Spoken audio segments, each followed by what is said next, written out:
आपल्या सगळ्यांच्या घरी लेडीज आहे, आई आहे, बहीण आहे, वाईफ आहे, फ्रेंड आहे, पण आवर्जून त्यांच्या पॉईंटकडे कधी आवर्जून पाहिजे का बरं? इथून पुढे नक्की पहा. त्यांच्याकडे खूप सारे पॉईंट आहेत. त्या पॉईंटकडे पाहिलं तर तुम्हाला खूप अजून त्यांच्याकडे पाहण्याचा नजरिया बदलू शकतो. जसं की सगळ्यात अगोदर तिच्यामध्ये जो पॉईंट आहे ना, तो मल्टीटास्किंग क्वीन आहे ती. जसं की घर पण सांभाळते, बाळ पण सांभाळते, स्वतःचं करिअर पण सांभाळते आणि स्वतःकडे पण आवर्जून लक्ष देते. म्हणजेच काय, ती मल्टीटास्किंग क्वीन आहे. आवर्जून ह्या पॉईंटकडे लक्ष दिलंय का बरं? नंतरचा पॉईंट आहे तो तिच्यामध्ये क्रिएटिव्हिटी भरपूर आहे.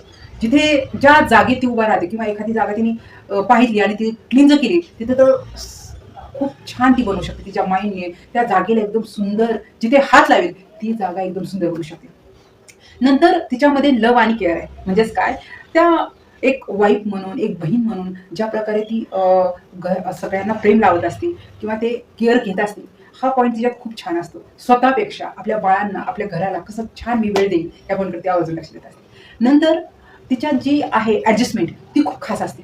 कितीही सिच्युएशन बिकट असेल ना, त्याच्यात ती धीर धरते, स्वतःला सावरते आणि त्यातून बाहेर पडण्याची जी कॅपॅसिटी ती स्वतःमध्ये आणते. आणि ही जी ॲबिलिटी आहे ती खूप छान ठेवते. ॲडजस्टमेंट खूप भारी करते आणि ती सगळ्या सिच्युएशन बाहेर पडून सगळ्यांना आनंदित ठेवण्याचा प्रयत्न करते. सगळ्यात महत्त्वाचा तिच्याकडे जो पॉईंट आहे ना, तो ब्युटिफुल स्माईल.